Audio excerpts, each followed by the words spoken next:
Bismillahirrahmanirrahim. Assalamualaikum warahmatullahi wabarakatuh. Alhamdulillahi rabbil alamin. Wabihi nasta'inu ala umurid dunya waddin. Wassalatu wassalamu ala ashrafil anbiya wal mursalin, habibina wa nabiyina Muhammadin sallallahu alaihi wasallam wa ala alihi wa sahbihi wa sallama tasliman katsira ila yaumiddin, amma ba'd. Allahumma la sahla illa ma ja'altahu sahla wa anta taj'alul huzna idza syi'ta sahla. Rabbi shrah li sadri wa yassir li amri wahlul 'uqdatam min lisani yafqahu qawli. Allahumma inna nas'aluka ilman nafi'a wa rizqan tayyiba wa 'amalan mutaqabbala. Allahumma 'allimna ma yanfa'una wanfa'na bima 'allamtana wa zidna ilman ya rabbal alamin. Allahumma hdina wa ahlana wa qaumana ila siratikal mustaqim. Allahumma aslih lana sya'nana kullah wa la takilna ila anfusina tarfata a'yun wa la hawla wa la quwwata illa billah, amma ba'd. Ikhwani wa akhwati fid din, hadirin wal hadirat yang semoga dirahmati Allah Subhanahu wa taala. Alhamdulillah, kita panjatkan puji syukur kepada Allah Subhanahu wa taala, zat yang telah memberikan kepada kita semua berbagai nikmat dan karunia-Nya, wabil khusus nikmatul iman wa nikmatul Islam, nikmat kesehatan dan nikmat kesempatan, sehingga dengan izin Allah Subhanahu wa taala kita bisa berkumpul kembali dalam rangka bertafaqquh fid din, mempelajari ilmu agama Allah Subhanahu wa taala, yang mana kita berharap bahwa dengan kita menuntut ilmu ini adalah sebagai pertanda Allah menginginkan kebaikan dari kita semua di dunia dan di akhirat. Nabi SAW pernah menyinggung, man yuridillahu bihi khairan yufaqihu fid din. Barang siapa yang dikehendaki baik oleh Allah, maka Allah akan fahamkan urusan agamanya, mau belajar ilmu agama. Salawat serta salam kita haturkan kepada Nabi kita Muhammad sallallahu alaihi wasallam, kepada keluarganya, kepada para sahabatnya, dan yang setia meniti di atas sunnahnya hingga hari kiamat kelak. Allahumma amin. Ikhwani wa akhwati fid din, a'azzani Allahu wa iyyakum. Kembali kita masih melanjutkan pembahasan rutin dari kajian kitab Syarhus Sunnah lil Imam Al-Barbahari rahimahullahu ta'ala. Kitab Syarhu Sunnah, penjelasan tentang pokok-pokok agama, yang ditulis oleh Al-Imam Al-Hasan ibn Ali ibn Khalaf Al-Barbahari rahimahullahu ta'ala, yang wafat pada tahun 329 Hijriah. Ya, ini kitabnya Syarhus Sunnah. Adapun syarah yang kita bawa ada dua kitab dari dua ulama. Yang pertama Ithaful Qari bita'liq ala Syarhis Sunnah lil Imam Al-Barbahari rahimahullahu ta'ala, yang disyarah oleh Syekh Saleh bin Fauzan Al-Fauzan hafizahullahu ta'ala. Kemudian yang kedua kami bawakan kitab Aunul Bari bibayani ma tadammanahu Syarhus Sunnah lil Imam Al-Barbahari, yang disusun oleh Syekh Rabi' bin Hadi bin Umair Al-Madkhali rahimahullahu ta'ala, yang kurang lebih 2 bulan yang lalu baru meninggal. Beliau adalah ulama dari kota Madinah, kemudian dosen di Universitas Islam Madinah di bagian Qismus Sunnah Kuliah Hadis, dan beliau juga termasuk bagian dari pakar hadis setelah Al-Imam Al-Albani rahimahullahu ta'ala, yang sekarang tinggal satu di Madinah. Ayahanda dari Syekh Abdul Razak, yaitu Syekh Abdul Muhsin bin Hamad Al-Badr Al-Abbad hafizahullahu ta'ala, yang sekarang umurnya kurang lebih dengan Syekh Rabi kurang 2 tahun, yaitu 90-an. Sudah 90 tahun ya, sudah sekarang kafiful basar, sudah tidak melihat karena sudah faktor umur. Akan tetapi hafalan beliau tentang Bukhari, Muslim, Abu Daud, Tirmidzi, Nasai, Ibnu Majah, hafalannya tidak usah ditanya. Tuh lihat ya, tidak pikun. Ulama itu tidak pikun karena mereka selalu bergelut dengan Al-Quran, dan selalu berguru dengan sunnah Nabi SAW, dan sehingga Allah jaga di hari tuanya. Ya, karena mereka waktu usia mudanya menghabiskan umurnya untuk menuntut ilmu, menghafal Al-Quran, menghafal sunnah, mempelajarinya, mengamalkan, sehingga di waktu tua Allah jaga mereka, bahkan hafalannya pun masih ada. Ya, kami sempat alhamdulillah mendapatkan ya kajian beliau menghafal, beliau mengkaji kitab Sahih Bukhari, Muslim, kitab-kitab sunnah bihifzihi, dengan hafalannya. Bahkan disebutkan rawi-rawinya sampai Rasulullah dijabarkan satu-satu dengan hafalannya. Padahal umur beliau berapa? 90 tahun, 80, 90 tahun. Yang mana kebanyakan orang umur segitu sudah nggak tahu apa-apa, seperti anak bayi lagi. Tapi lihat ya, ini kuasa Allah Subhanahu wa taala dan pelajaran bagi kita yang masih muda, ya, yang belum sampai ke umur situ, agar ya sering-sering meminta kepada Allah Azza wa Jal agar diberikan yang terbaik dari kebaikan dunia dan akhirat. Di antaranya adalah menuntut ilmu agama. Taib ikhwani fiddin, azani Allah wa iyyakum. Yang kita bahas yang disebutkan oleh Al-Imamul Barbahari rahimahullahu taala, bagian dari akidah Ahlus Sunnati wal Jamaah adalah al-imanu bi azabil qabr. Mengimani tentang azab qabr. Mengimani tentang dua malaikat yang menanyakan mayit. Dan apabila kita berbicara tentang azab qabr, maka kita juga berbicara tentang kenikmatan kubur. Ya, kenikmatan kubur, kemudian fitnahnya. Tapi bismillah, kita ucapkan bismillah untuk memulai penjelasan yang disebutkan oleh Al-Imamul Barbahari rahimahullahu taala. Kata beliau, qala al-muallif rahimahullah, al-muallif penyusun kitab mengatakan, wal imanu bi azabil qabri wa munkar wa nakir. Mengimani adanya azab kubur dan adanya munkar serta nakir. Ini ayuhal ikhwah, kata Syekh Shalih Fauzan hafizahullah taala mengomentari penjelasan statement Al-Imamul Barbahari rahimahullahu taala. Kata beliau, ini bagian dari akidah Ahlus Sunnati wal Jamaah yang tidak boleh diingkari, yang tidak boleh diselisihi. Yang menyelisihinya bisa keluar dari ranah jalur akidah Ahlus Sunnati wal Jamaah, dikeluarkan dari Ahlus Sunnati wal Jamaah, bahkan bisa dikeluarkan dari agama Islam. Kenapa sampai dikeluarkan dari agama Islam? Karena ini bagian dari rukun pokok. Bahasa Arabnya usul. Usul Ahlus Sunnati wal Jamaah, dan terbesarnya rukun iman. Al-imanu bil yaumil akhir. Al-iman bil yaumil akhir, di antara iman kepada hari akhir, yakni al-imanu ma ba'dal maut. Keimanan setelah kematian, kehidupan setelah kematian. Kata beliau, kadzalika min aqidati ahli sunnati wal jamaah. Bagian dari akidah Ahlus Sunnati wal Jamaah adalah seorang hamba mengimani adanya azab kubur, kemudian mengimani adanya naimul qabri, adanya kenikmatan kubur.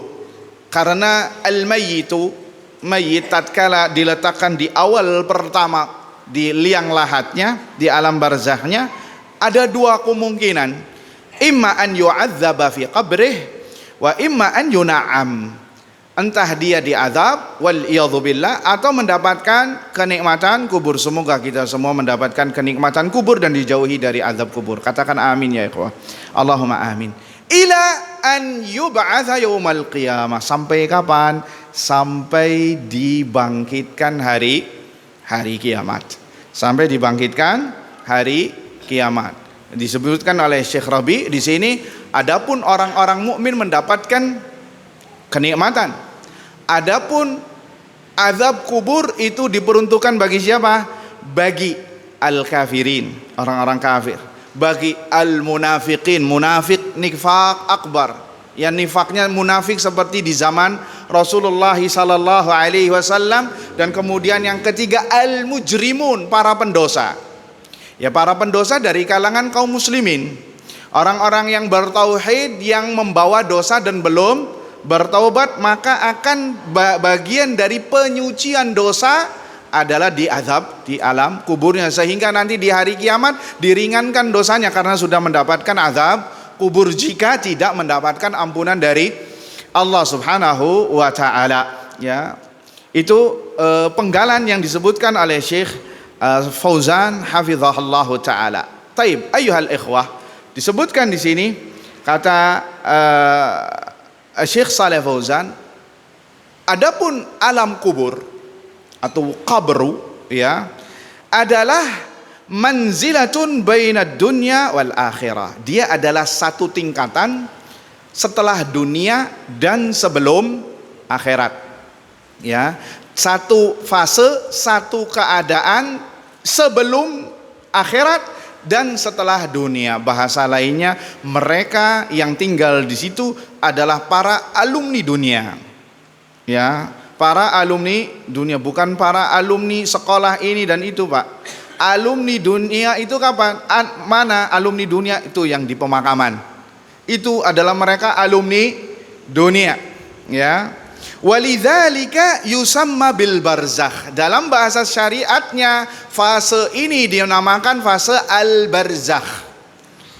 Apa artinya al-barzakh? Al-barzakh adalah al-hajizu baina syai'ain. Pembatas antara dua tempat. Ya, pembatas antara dua tempat. Dalam bahasa Arab secara bahasanya barzakh artinya pembatas. Ya, antara dua tempat sehingga tidak saling berbenturan atau bertemu. Contoh kalimat barzakh secara bahasa yang digunakan Allah dalam Al-Qur'an surat Ar-Rahman ayat 19 sampai ayat 20. Allah menceritakan dua laut yang bertemu, marajal bahraini yaltaqiyan bainahuma barzakhun la yabghiyan. Apa kata Allah? Dialah Allah yang membiarkan dua lautan maraj mengalir, yaltaqiyan saling bertemu, ya, bainahuma di antara dua laut tersebut barzakhun ada pembatas, penghalang, la yabghiyan sehingga tidak saling bercampur. Dan subhanallah ya, kita di era media sosial kita melihat fenomena ini, ada dua laut warna airnya berbeda, ya, airnya bertemu, berkumpul, tapi subhanallah ini tidak tercampur dan ini tidak tercampur. Ini rasanya asin, ini rasanya tawar. Siapa yang menjadikannya? Allah Azza wa Jalla. Coba secara logika ini nggak masuk nih. Coba mana orang matematika, orang IPA, orang fisika, mana orang teknologi, coba sebutkan masalah ini. Buntu dia. Kenapa? Ini murni kekuasaan Allah Subhanahu wa taala. Saking kekuasaan Allahnya nampak sampai disebutkan dalam Al-Qur'an. Marajal bahraini yaltaqiyan bainahuma barzakhun la yabghiyan. Ya, dua laut ya tidak bakal bisa bercampur walaupun secara kasat mata bercampur. Yang asin tetap asin, yang yang segar tetap segar. Itu secara bahasa disebutkan oleh Allah dalam Al-Qur'an al-barzakh, pembatas. Ya, al-barzakh artinya pembatas. Sehingga kita simpulkan, kata Syekh Saleh Fauzan, fase kehidupan manusia itu ada tiga. Fase kehidupan manusia ada tiga. Darud dunya, fase dunia yang kita sekarang berada di dalamnya. Kemudian yang kedua darul barzakh, ya, fase al-barzakh. Kemudian yang ketiga darul qarar, fase kehidupan yang abadi. Yaitu apa? Akhirat yang finishnya cuma dua. Kemana Pak finishnya? Dua. Jannah, semoga kita bagian dari ahlul jannah, katakan amin ya ikhwah, Allahumma amin. Atau wal'iyadzu billah ilan nar, atau ke neraka. Adapun mukmin yang muwahhid, yang bertauhid, maka tidak kekal di neraka. Ya, sebatas dosanya disucikan saja, kemudian dikeluarkan dari neraka dalam bentuk arang. Ya, sudah faham, menjadi faham, arang yang terbakar, kemudian dicelupkan ke sungai yang namanya sungai Al-Haya, baru setelah itu dimasukkan ke dalam surga. Nah, kata ahlu surga ini punya lakopnya Pak, punya julukannya nih. Ahlun nar yang baru masuk surga. Apa julukannya, mau tahu? Julukannya namanya Al-Jahannamiyun. Tahu Al-Jahannamiyun? Alumni neraka jahanam. Ya, alumni neraka jahanam. Mengerikan sekali Pak ya. Alumni universitas ini, alumni universitas ini alumni neraka jahanam. Waliyadzubillah. Mengerikan sekali ya. Na'udzubillah min dzalik. Kita semua menginginkan masuk surga tanpa hisab dan tanpa azab, sebagaimana redaksi yang disebutkan Nabi sallallahu alaihi wasallam ya. Adapun darud dunia, fase dunia kata Syekh Shalih Fauzan itu adalah fase untuk beramal. Fase untuk apa? Beramal soleh, membekali diri agar nanti bertemu Rabb dengan membawa amalan tersebut. Wa tazawwadu fa inna khairaz zadi at-taqwa. Berbekalah kalian karena sebaik-baik bekal adalah at-taqwa. Ya, sehingga hakikat kehidupan dunia ya untuk beramal, bukan untuk sekedar mencari sesuap nasi kata sebagian orang ya, dan sebongkah berlian. Ya, akhirnya sampai melupakan kewajiban, sholat ditinggal, silaturahmi diputus, ya, kemudian melakukan dosa sampai ngambil yang haram demi untuk bisa ngisi perutnya. Wafil akhir ketika mati semuanya nggak dibawa. Kenapa? Karena hakikat dunia untuk apa? Untuk kita beramal. Kita diciptakan di dunia untuk beramal, tidak ada yang lain.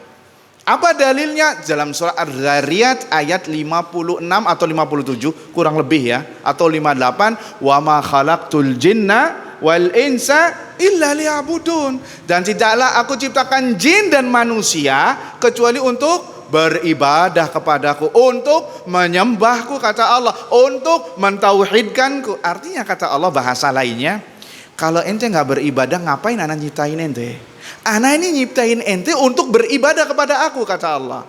Sehingga tatkala seorang hamba tidak menyibukkan dirinya untuk beribadah kepada Allah, maka sejatinya dia sudah keluar dari jalur rel yang telah Allah gariskan untuknya. Ibarat kereta api anjlok. Kalau anjlok nggak bisa berjalan. Ibarat ikan dikeluarkan dari airnya, nggak lama tuh bertahan hidup. Makanya orang-orang yang keluar dari rel ini nggak lama hidupnya Pak. Baru satu kena musibah kecil, bunuh diri. Diputusin pacarnya, sudah ini sesuatu yang haram, bunuh diri. Naik ke sutet, ya, udah mau bunuh diri, ngerepotin orang, ya, menabrakkan diri ke kereta api, menerjunkan diri ke jurang. Kenapa? Karena hatinya neraka jahanam. Karena hatinya adalah neraka jahanam dan jasadnya adalah kuburan bagi hatinya. Kenapa? Karena hati ini butuh yang namanya makanan dan gizi. Sebagaimana jasad membutuhkan makanan dan gizi. Sehingga kalau orang ingin hidup bahagia di dunia, maka ikutilah rel ini. Apa relnya? Penuhi gizi dalam dua unsur yang ada pada diri kita. Yang mana seorang hamba itu terdiri jasad dan apa satunya? Ruh, yang masing-masing memiliki gizi. Kalau dua-duanya disuplai, pasti dia akan hidup bahagia. Pernah diceritakan oleh oleh Syekh Yasir Ad-Dawsari, Imam Al-Haram Al-Makki, Imam Masjidil Haram sekarang. Ya, beliau suaranya lagi naik daun ini. Ya, beliau bercerita ketika lagi setor hafalan kepada gurunya, ya.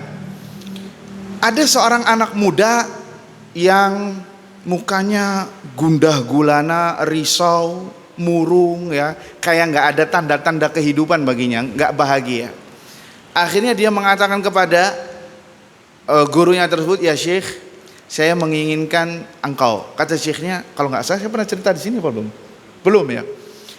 Akhirnya kata syekhnya, "Taib, tunggu sebentar, anak lagi mendengarkan setoran dari beberapa murid. Sambil nunggu setoran, antum coba berwudu, kemudian salat 2 rakaat, kemudian baca Al-Quran. Habis itu nanti saya panggil." Ternyata dilakukan nih sama orang tersebut, berwudu, salat dan membaca Al-Quran. Selang beberapa waktu sekitar 45 menitan, selesai setoran, dipanggil anak tersebut, pemuda tersebut. Kesini engkau wahai anak muda, ya, namanya syabab gitu kata orang sana. Kata apa kata Syekh? Demi Allah, muka yang menghampiri beliau itu tidak sama seperti muka ketika awal datang murung. Ya, murung, gundah gulana, ya, memendam kesedihan, memendam himpitan hidup. Mukanya apa? Mukanya berbeda, yaitu cerah, sumringah, ada unsur kebahagiaan, nur yang terpancar dari mukanya. Akhirnya kata anak tersebut, manahtaj ya Syekh, mayahtaj, saya sudah nggak butuh. Taib, kenapa nggak butuh? Duduk di sini, diceritakan. Ternyata anak muda itu paham maksud yang diinginkan oleh Syekh. Tetapi Syekh di sini ingin memberikan pelajaran kepada anak tersebut. Wahai anak muda, wahai syabab, ya, ketahuilah bahwasannya di dalam dirimu itu ada ruh dan jasad. Ada jasad dan ruh, dan masing-masing mempunyai makanan yang wajib disuplai, vitamin gizi yang wajib disuplai. Jasadmu adalah berupa makanan dari tanah, dari bumi semuanya, dan makanan yang kita makan semuanya dari tanah kebanyakan. Dan ruhmu itu harus disuplai makanan dari langit, yaitu wahyu Al-Quran, dan dari sunnah Nabi SAW, kemudian dari ilmu yang bermanfaat. Itu adalah makanan ruhmu. Maka tatkala engkau datang ke sini, mendatangiku, aku melihat bahwasannya ruhmu sedang meronta-ronta, kelaparan. Makanya engkau gelisah, engkau gundah gulana, engkau tidak bahagia. Walaupun mungkin secara jasad Anda bisa bahagia, secara materi, tetapi hati tidak bisa dibohongi. Akhirnya orang itu paham. Maka ketika Anda membaca Al-Quran, ketika Anda sholat, ketika Anda berwudu, maka itulah makanan ruhmu, dan engkau sekarang tersenyum kembali. Tuh lihat. Jadi kalau kita ingin menikmati hakikat kehidupan dunia ini, maka berjalanlah sesuai yang digariskan oleh Allah Azza wa Jal. Wa ma khalaqtul jinna wal insa illa liya'budun. Dan tidaklah aku ciptakan jin dan manusia kecuali untuk beribadah kepada aku, kata Allah Azza wa Jalla. Ini hakikat kehidupan dunia, yakni tempat untuk beramal, tempat untuk membawa bekal sebanyak-banyaknya, sebaik-baiknya. Kemudian fase yang kedua yang disebutkan Syekh, darul barzakh. Fase barzakh adalah fase penungguan, intidhar, menunggu. Fase menunggu. Kenapa? Wadarul qarar, dan darul qarar fase qarar artinya kita artikan keabadian, kehidupan yang hakiki, yang abadi adalah akhirat, yaitu fase pembalasan mendapatkan pahala atau mendapatkan hukuman dari dosanya. Coba kita perhatikan perkataan Syekh Al-Fauzan bahwa al-barzakh artinya fase menunggu. Naam, karena seseorang tidak selamanya di barzakh, di alam kubur, hanya waktu tertentu saja. Sampai kapan? Sampai dibangkitkan di hari kiamat, yang mana itu gerbang menuju akhirat, awal gerbang menuju akhirat. Oleh karenanya maka di dalam surat Takatsur ayat 2, Allah menggunakan kalimat ziarah ketika mengatakan kuburan, alam kubur. Hatta zurtumul maqabir, alhaakumut takatsur, hatta zurtumul maqabir. Telah dunia, kemewahan dunia telah melalaikanmu. Hatta zurtumul maqabir, sampai kalian berziarah ke kuburan. Apa maksudnya berziarah di kuburan? Yakni sampai kalian dimasukkan ke liang lahat, ya, dan masuk ke fase alam barzakh. Nuh, lihat, Allah mengatakan ziarah, tidak mengatakan kalian akan hidup selamanya di kuburan. Tidak, ziarah. Kenapa? Karena hanya sebentar saja, sampai dibangkitkan sampai hari kiamat. Ya, karena di kuburan sebentar, kemudian dibangkitkan sampai hari kiamat. Sehingga dari sini kita bisa tahu, ayyuhal ikhwah, ya, Ada istilah ini menurut Islam, artinya sebentar di kuburan. Dari sini kita bisa tahu ungkapan kesalahan yang sudah menyebar di masyarakat, ada istilahnya, dan ini dari orang kafir dan diadopsi oleh sebagian kaum muslimin yang lemah imannya atau yang belum tahu ilmunya, yaitu kalimat rib. Kalau ada orang mati, ada istilah apa? Rib. Apa artinya, Pak? Rest in peace. Artinya apa kalau diartikan? Rest, istirahat dalam kedamaian. Dan sekarang sudah mulai diterjemahkan oleh kaum muslimin, sebagian kaum muslimin, sebagai tempat peristirahatan yang terakhir. Kan sering tuh kalau di takziah, jazakumullah khair kepada para pentakziah yang sudah mengantarkan jenazah ke tempat peristirahatannya yang terakhir. Ini salah apa benar? Salah, jelas. Karena Allah mengatakan hatta zurtumul, sampai kalian berziarah. Yang namanya berziarah selamanya atau hanya sesaat? Sesaat. Hanya sesaat. Kemudian perkataan Nabi SAW yang membantah omongan ini, innal qabra awwalu manazilil akhirah. Sesungguhnya kuburan itu pintu gerbang menuju kampung akhirat. Inna jaminhu fama ba'dahu aisar wa illam yanju fama ba'dahu asyad. Kuburan itu fase pertama menuju ke kehidupan akhirat. Kalau dia di sini selamat, maka setelahnya akan lebih mudah lagi. Tapi kalau di sini sudah diazab, dikhawatirkan ke depannya lebih berat. Artinya bahwa itu awalan, awal fase. Nah, orang-orang zaman sekarang mengatakannya apa? Peristirahatan yang terakhir. Peristirahatan terakhir itu kapan, Pak? Peristirahatan terakhir tatkala kaki kita menginjakan surga. Tatkala kaki kita menginjakan tanah surga, itu tempat peristirahatan yang terakhir. Kenapa? Karena tidak ada surga lagi. Artinya setelah surga itu yang paling terakhir. Khalidina fiha abada, kekal abadi selamanya, tidak ada kematian di dalamnya. Tidak ada kematian, tidak ada kesusahan, tidak ada kepanasan, tidak ada kedinginan, tidak ada keringat, bahkan tidak ada, maaf namanya, buang air besar atau buang air kecil. Semuanya pure murni isi apa? Kenikmatan, kelezatan pada di surga. Dan kenikmatan tertinggi yang pernah kita bahas apa?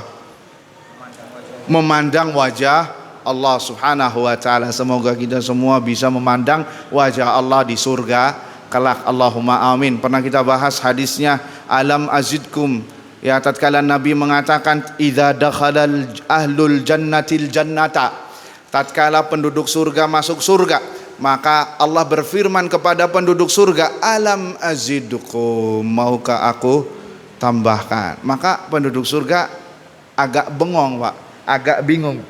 Loh, kok mau ditambahkan? Tambahkan apa nih? Ya, semuanya sudah banyak, ada istana, ada bidadari, ya, semua kenikmatan ada. Maka Allah berfirman, alam azidkum, mau aku tambahkan? Maka para ahlul jannah sedikit bingung dan berkata, alam tubayyid wujuhana, ya Allah, bukankah engkau telah memutihkan kulit kami? Wa tudkhilanal jannata wa tunjina minan nar, bukankah engkau sudah memasukkan kami ke dalam surga dan menjauhkan kami dari neraka? Artinya cukup, ini sudah luar biasa ya Allah. Maka fakashafal hijab, Allah bukakan hijab, ya, sehingga mereka semua memandang wajah Allah Subhanahu wa taala. Sehingga apa kata Nabi? Fama u'tu syai'an ahabba ilaihi min nadharillahi ta'ala. Ya, dan tidaklah ada kenikmatan yang lebih indah, yang lebih tinggi, yang lebih besar ketimbang ahlu surga memandang wajah Allah. Lupa sama kenikmatan lainnya, lupa. Ya. Kenapa? Memandang wajah Allah yang selama ini kita beribadah kepadanya. Sama seperti orang kalau awal umroh itu ngelihat Ka'bah, yaitu biasanya tumpah di situ. Kenapa? Ini kiblat yang selama ini saya sholat, ternyata di depan saya. Sekarang saya bisa memandang Ka'bah. Lah bagaimana lagi nanti di hari kiamat di surga, ya beribadah kepada Allah 60, 70, 80 tahun nggak pernah melihat Robnya, tahu-tahu melihat Robnya di surga. Bagaimana itu kebahagiaan yang terpancar yang dimiliki oleh seorang hamba di jannah Allah Subhanahu wa taala. Ikhwani fid din, a'azzani Allah wa iyyakum. Kemudian kita sebutkan ya apa dalil-dalil ya, masalah azab kubur dan naim kubur ini banyak sekali. Hadisnya mutawatir. Hadisnya mutawatir sekali. Mutawatir itu adalah periwayatan hadisnya lebih dari 30 sahabat. Sehingga orang yang mendustakan hadis mutawatir bisa dikeluarkan dari agama Islam. Karena sudah mendustakan banyak hadis-hadis Nabi Sallallahu Alaihi Wasallam. Dan ada sebagian kaum muslimin yang mengingkari azab kubur. Ada, yaitu dari golongan Mu'tazilah dan yang semisal dengan mereka. Entah itu kena syubhatnya atau kena takwilnya, sampai-sampai mereka ya naruh CCTV di alam kubur, ya, sampai naruh mikrofon, ingin tahu bener nggak katanya malaikat itu mendudukkan si mayit, ya, katanya suara jeritan mayit ini terdengar keras. Tuh lihat, mereka menganalogikan kehidupan alam barzah dengan kehidupan dunia. Tidak mungkin, gak bisa, karena sudah beda alam. Kita saja dalam kehidupan dunia, ya, ada orang tidur di samping kita, kita merasakan mimpinya orang yang tidur tidak? Tidak. Padahal antum duduk di sebelahnya, ya, dia mungkin dapat mimpi baik atau mimpi buruk, antum duduk di sebelahnya nggak bakal merasakan. Kenapa? Yang merasakan hanya dia. Itu baru di dunia. Lah ini gimana lagi jika dianalogikan dengan kehidupan setelah kematian? Ya, naam mereka hidup tapi kehidupan alam barzah, bukan kehidupan dunia. Bisa dipahami ya. Taib ikhwani fid din, azani Allah wa iyyakum. Kita sebutkan dalil-dalil dari Al-Qur'an dan dari sunnah Nabi Sallallahu Alaihi Wasallam. Adapun dari Al-Quran, kita sebutkan dulu dari Al-Quran. Di sini Syekh Shalih Fauzan menyebutkan dari Al-Quran, ya, banyak isyarat yang mengatakan azab kubur. Di antaranya surat As-Sajdah ayat 21, Allah mengatakan, "Walanudhiqannahum minal azabil adna dunal azabil akbar." Dan kelak kami akan timpakan kepada mereka azab yang rendah sebelum azab yang besar. Sebelum azab yang besar. Ini surah As-Sajdah biasa disebutkan, dibaca di salat subuh di awal Jumat atau di Jumat pagi. Tetapi ini tidak sunnah jika memang keberatan makmumnya, karena suratnya panjang, Pak.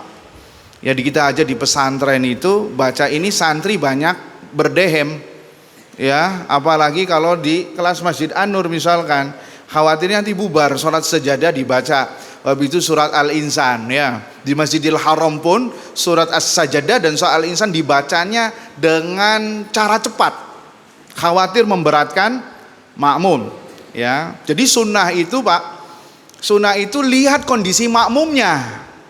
Jangan letter-lekan ini kan sunnah Ustaz, jadi kita baca. Tidak, lihat makmumnya. Kalau makmumnya banyak yang gak kuat, maka sunnahnya apa? Surat-surat pendek. Jangan sampai orang lari dari sholat berjamaah gara-gara imamnya bacanya panjang-panjang.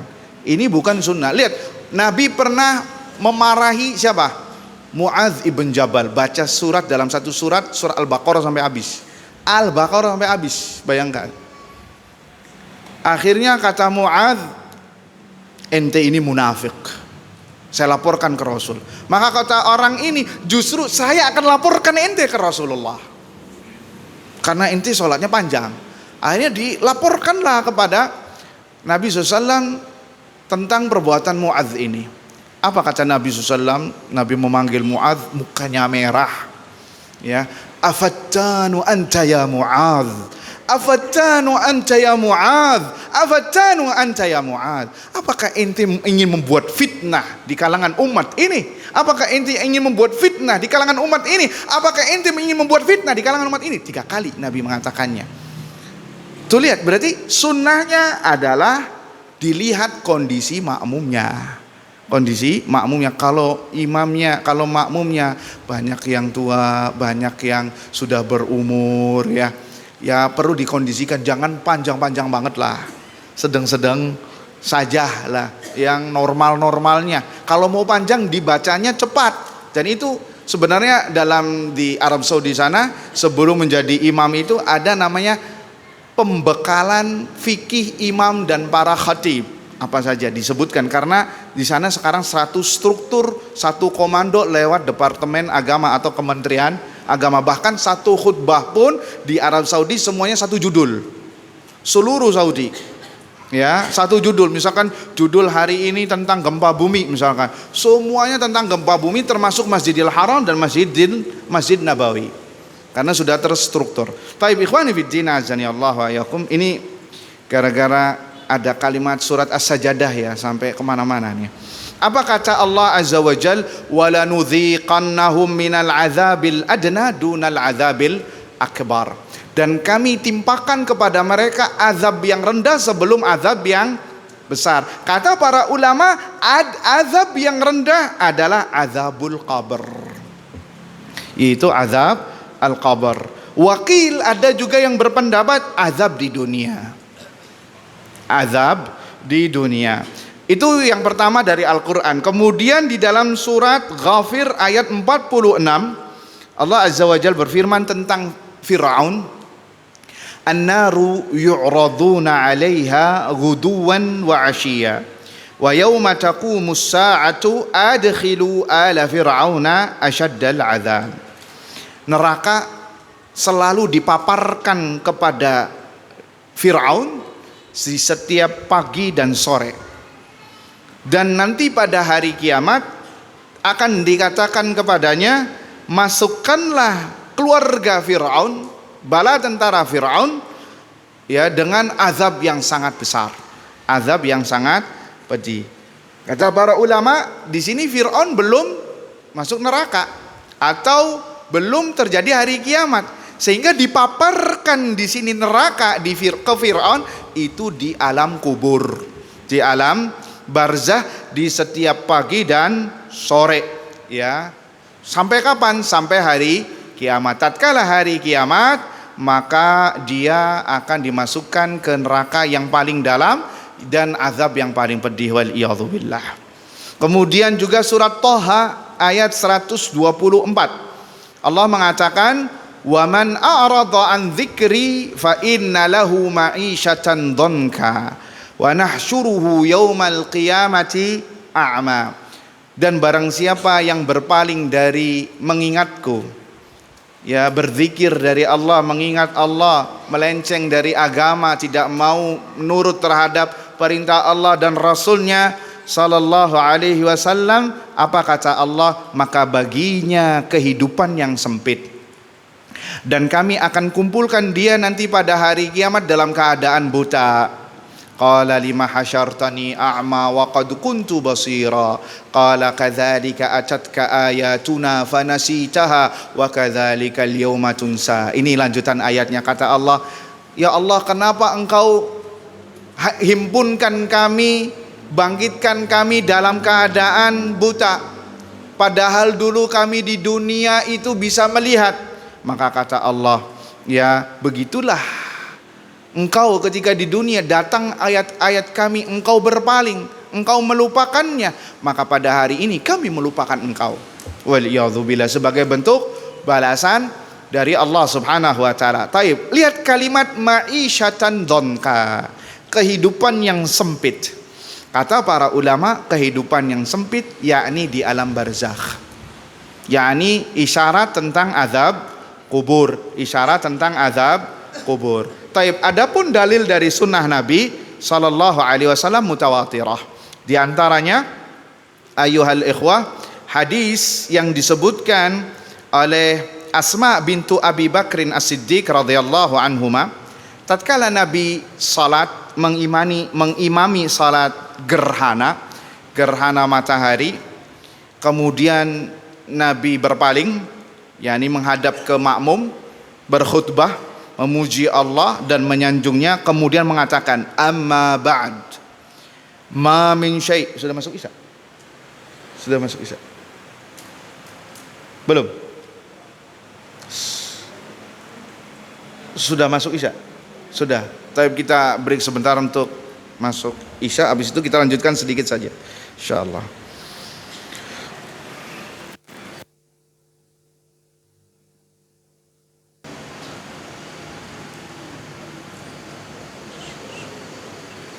Taib, kita masih menyebutkan dalil-dalil dari sunnah Nabi SAW tentang adanya azab kubur dan kenikmatan kubur. Tadi disebutkan bahwa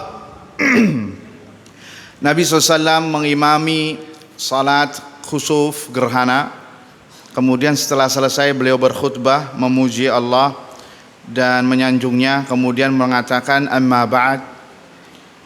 Kata beliau, ma min syai'in lam akun ra'aituhu illa qad ra'aituhu fi maqami hadha.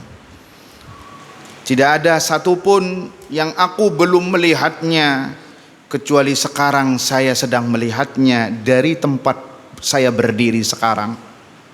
Hatta al-jannata wan nar, sampai saya pun juga melihat surga dan neraka sekarang, kata Rasul. Wa innahu qad uhiya ilayya annakum tuftanuna fil quburi qariban aw mithla fitnatil masih dajjal. Dan telah diwahyukan kepadaku bahwasannya kalian akan mendapatkan fitnah kubur qariban, dalam waktu dekat, seperti fitnahnya Masih ad-Dajjal. Fitnah kubur kata para ulama yakni pertanyaan dua malaikat munkar dan nakir. Ya, ini yang disebutkan oleh para ulama.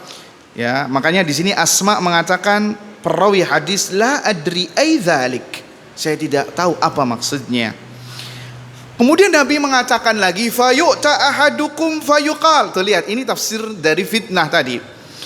Fitnah di sini bukan artinya menuduh orang tanpa bukti, bukan. Fitnah di sini pertanyaan alam kubur. Fayu'ta ahadukum, maka didatangkanlah kepada orang yang baru datang dari dunia.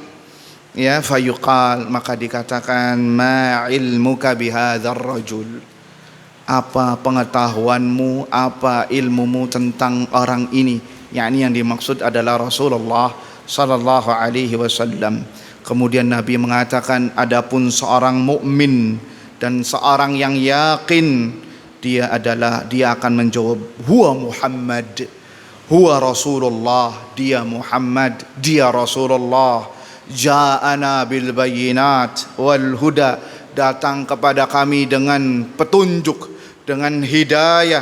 Fa ajabna, kami ikuti. Wa ata'na, kami taati apa yang dibawa oleh Rasul sallallahu alaihi wasallam. Fayuqalu lahu, maka malaikat mengatakan ini sebagai jawaban, nam, tidurlah engkau. Qad kunna na'lamu innaka la tu'minu bihi, kami sudah tahu engkau pasti akan jawab dengan jawaban ini. Allahu Akbar, luar biasa ya. Kami sudah tahu engkau pasti akan menjawab dengan jawaban ini, karena yang meneguhkan seorang bisa menjawab adalah siapa? Allah Azza wa Jalla. Yuthabbitullahu alladhina amanu bil qawli tsabit fil hayati dunya wa yudillullahu adh-dhalimina wa yaf'alullahu ma yasha. Dan Allah meneguhkan dengan perkataan yang sabit, perkataan yang kokoh, yang teguh bagi orang-orang yang beriman, dan Allah menyesatkan orang-orang zalim sesuai dengan kehendaknya. Sehingga seorang bisa menjawab itu bukan karena dia tahu sebelumnya di dunia, tapi atas dasar pertolongan dari Allah, atas dasar amal salehnya dia, atas dasar keimanan dia kepada Allah, itu yang akan meneguhkan dia. Ya, bukan karena dia tahu di dunia. Lihat jawabannya orang munafik sekarang. Lihat jawabannya orang munafik. Ya, wa ammal munafiq, adapun seorang munafik atau murtab, orang yang ragu. Kalau kata netizen, imannya setipis tisu. Ya, apa mengatakan la adri, dia sambil teriak, Ha ha ha la adri sami'tun nasa yaquluna syai'an faqultuhu. Aku nggak tahu. Aku pernah mendengar ini waktu di dunia dan saya ikut-ikutan saja. Tuh lihat. Dan saya hanya ikut-ikutan saja. Akhirnya malaikat apa? Malaikat ngambil palu gada, ya, memukulkan sambil mengatakan la daraita wa la talaita. Engkau enggak belajar, engkau enggak membaca. Engkau enggak mempelajari agama, sibuk dengan dunia dan tidak mau memperhatikan agamamu sehingga engkau enggak bisa menjawab. Waliyadzubillah. Akhirnya apa? Fatakhtalifu adla'uhu. Tulang belulangnya berserakan. Ya, dalam riwayat lain fayasihu sayhah. Mayit ini berteriak yang mana teriakannya yasma'uhu kullu syai'in illa tsaqalain. Semua mendengarnya termasuk binatang ternak mendengarnya kecuali manusia dan jin. Kata binatang ternak mendengar, Pak. Makanya antum perhatikan di kuburan ada nggak kambing lewat? Ada nggak ayam lewat? Kalaupun lewat langsung menjauh. Karena apa? Karena mereka mendengar azab kubur. Mendengar teriakan azab kubur. Dahulu Syekhul Islam Ibnu Taimiyah rahimahullah, kalau kudanya sakit, ya sakit lama nggak semu-semu, beliau bawa kudanya ke pekuburan orang-orang Rafidhah, orang-orang Syiah, atau pekuburan pemakaman orang-orang Yahudi. Apa yang terjadi? Kudanya, maaf ya, diare, mencret-mencret sambil muntah-muntah. Ya, setelah itu jadi sehat kembali. Kenapa? Karena dia mendengar teriakan orang yang lagi disiksa di bawah tanah. Disiksa di bawah tanah. Lah zaman sekarang kuburan jadi tempat mesum, Pak. Ya, orang pacaran di kuburan. Sekarang kuburan sudah nggak angker lagi, sudah Pak, nyala ya setiap hari. Ya, bahkan ada acara-acara di sana yang tidak disyariatkan. Ya, ini tidak benar. Duduk-duduk di kuburan padahal di bawah mungkin lagi diazab wal iyadzubillah, di atas lagi bermaksiat kepada Allah Subhanahu wa taala. La haula wala quwata illa billah. Kembali ke pembahasan, lihat kata malaikat tadi mengatakan la daraita wala talaita. Engkau tidak mempelajari, engkau tidak membaca, engkau tidak memahami sehingga engkau tidak bisa menjawab. Maka dari sini kata para ulama, agar kita bisa menjawab pertanyaan malaikat, hendaknya seorang hamba belajar agama, memfokuskan agama ketika di dunia. Karena agama ini dibangun di atas ilmu, bukan dibangun di atas taklid. Karena agama dibangun di atas ilmu, bukan dibangun apa kata ustadznya, kiainya. Nah lihat, la adri, saya nggak tahu. Sami'tun nas, aku pernah dengar nih omongan ini, tapi saya hanya ikut-ikutan saja. Ya ini beo, orang melakukan ini ikutan, kan yang penting kan baik Ustaz. Iya baik, silahkan, tapi nanti tanggung jawabnya di akhirat. Jadi dari sini agama itu dibangun di atas ilmu menurut Al-Quran dan Sunnah, dan itu tidak bisa dilakukan kecuali dengan mempelajarinya. Sama-sama walaupun sudah tua nggak apa-apa, belajar. Karena Allah akan menilai proses, bukan menilai hasil. Itu ayatnya. Kemudian hadis berikutnya, hadis Ibnu Umar, Nabi SAW bersabda, inna ahadakum, sesungguhnya kalian apabila mati, uridha alaihi maq'aduhu bil ghadati wal ashi. Apabila seorang di antara kalian meninggal, maka di alam barzah akan ditampakkan surga atau neraka. Surga atau neraka. Kalau dia bagian dari ahlul surga, maka akan ditampakkan surga setiap pagi dan sore. Kalau dia termasuk ahli nar wal iyadzubillah, maka akan dikatakan kepadanya, hadza maq'aduka hatta yab'atsakallahu ilaihi yaumil qiyamah. Ini tempatmu nanti. Ya, dan terus akan dipaparkan sampai kapan? Sampai hari kiamat, sampai hari kebangkitan. Kemudian satu hadis lagi, dan ini kita tutup, adalah hadis tawil tentang fitnah kubur. Ya, apabila seorang meninggal, hadis Bara ibn Azib, ya, seorang mukmin, maka datanglah dua malaikat, fayujlisanihi, malaikat ini mendudukkan si mayit. Jadi mayitnya dalam keadaan duduk, awas jangan dibongkar kuburannya. Ya, fayakulani, maka dua malaikat ini mengatakan, man rabbuk, siapa Rabbmu? Maka orang mukmin tersebut, Rabbi Allah. Maka malaikat ini mengatakan, ma dinuk, apa agamamu? Dini al-Islam, agamaku adalah Islam. Kemudian dua malaikat itu mengatakan, ma hadzal rajulil ladzi bu'itsa fikum, siapakah seorang yang diutus untuk kalian? Maka dia mengatakan, huwa Rasulullah sallallahu alaihi wasallam. Fayakulani lah, kemudian mengatakan lagi, wa ma ilmuk, apa ilmumu? Ya, ini tambahan ya, biasanya 3 pertanyaan, ini tambahan. Hadisnya riwayat Ahmad dan Abu Dawud. Qal fayaqul, maka seorang mukmin ini, qara'tu kitab Allah fa amantu bihi wa saddaqtu, aku membaca Al-Qur'an, kemudian aku beriman dan aku membenarkannya, mempercayainya. Maka inilah dalilnya. Ya, disebutkan dalam riwayat lain, maka malaikatnya ini yang datang warnanya hitam biru. Warnanya hitam biru, yang bernama pertama Munkar, yang kedua adalah Nakir. Jawabannya sama, kemudian dikatakan kepadanya, orang ini bisa mengatakan, setelah bisa menjawab pertanyaan, thumma yufsahu lahu fi qabrihi sab'una dhira'a fi sab'in, maka kuburannya dilapangkan 70 kali 70, kemudian diberikan cahaya untuknya, kemudian dia dikatakan tidurlah. Maka mayit ini mengatakan, arji'u ila ahli fa ukhbiruhum, apakah saya boleh kembali ke keluarga untuk mengkhabarkan apa yang aku dapatkan? Maka dua malaikat ini mengatakan, tidurlah, seperti tidurnya pengantin yang tidak ada yang membangunkan kecuali orang yang paling ia cintai nantinya.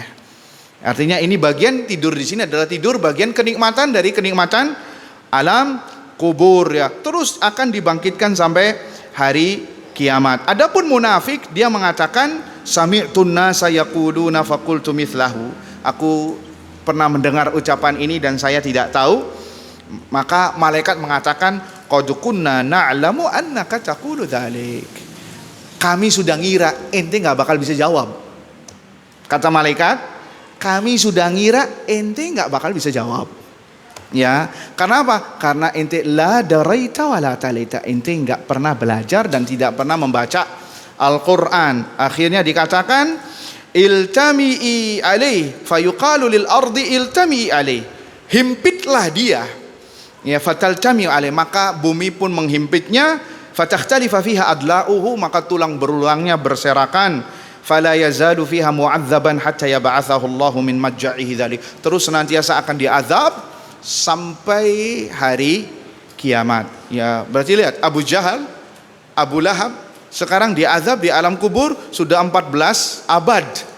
Ya, sudah 14 abad. Abu Bakar, Umar, Uthman, Ali mendapatkan naim qabr, mendapatkan kenikmatan kubur sudah berapa? 14 abad. Padahal kita kabarkan bahwasanya alam kubur adalah fase menunggu. Menunggunya sampai kapan? Sampai hari kiamat.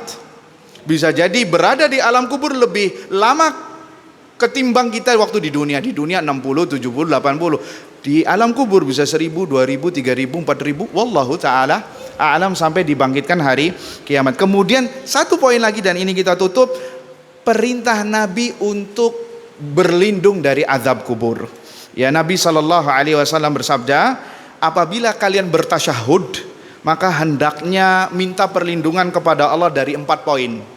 Pertama, Allahumma inni a'udzubika min azabi jahannam, ya Allah, aku berlindung kepadamu dari azab jahannam. Wa min azabil qabr, dari azab kubur. Wa min fitnatil mahya wal mamat, dari fitnah kehidupan dan kematian. Ini penting ini ya ikhwah. Wa min syarri fitnatil masihi ad-dajjal, dan dari keburukan fitnah al-masih ad-dajjal. Di antara sebab-sebab untuk menjauhkan dari azab kubur banyak. Yang pertama, berdoa kepada Allah Subhanahu wa taala. Kemudian yang kedua adalah menjaga ketika bersuci, istinja. Karena di antara, kata para ulama, di antara orang banyak terkena azab kubur tatkala dia bersuci nggak bersih atau tersingkap auratnya. Ini kebanyakan orang mukmin terkena azab kubur karena 2 poin ini. Pertama, karena tidak bersuci. Yang kedua, tukang ngadu domba. Tukang ngadu, tukang menyulut api ngomporin walaupun bercanda. Hati-hati nih, walaupun bercanda nih ya, ente kata si fulan kayak gini, akhirnya dua-duanya ribut terjadi, maka ini sebab seorang mendapatkan azab kubur. Kemudian masalah bersuci, hati-hati. Percikan air kencingnya misalkan terkena celana atau bagian tubuhnya dan tidak dibasuh, dicuci, kemudian dia sholat, ini pertanda terkena azab kubur. Sebab seorang terkena azab kubur, hati-hati. Kemudian juga di antara sebab yang bisa menjauhkan seorang dari azab kubur adalah membaca surat Al-Mulk sebelum tidur. Tabarak, surat Tabarak ini di antara fadilahnya adalah seseorang akan dijauhkan dari azab kubur. Dan yang ketiga, perbanyak doa, mengatakan ya muqallibal qulub tsabbit qalbi ala dinik wa ya musarrifal qulub sarrif qalbi ala taatik. Ya Allah, berikanlah kepada hamba, tetapkanlah hati hamba di atas iman dan takwa. Karena di antara yang meneguhkan hati setelah pertolongan Allah adalah iman dan takwa. Dan seorang meninggal dalam keadaan Islam dan iman yang sempurna, wala tamutunna illa wa antum muslimun. Kemudian juga amalan-amalan maksiat secara umum itu bisa mendatangkan azab kubur. Amalan-amalan maksiat secara umum itu bisa mendatangkan azab kubur. Dan ada yang disebutkan secara terperinci seperti menimbun barang supaya harganya pada naik, itu juga sama. Kemudian juga kurang lebih ya seperti itu.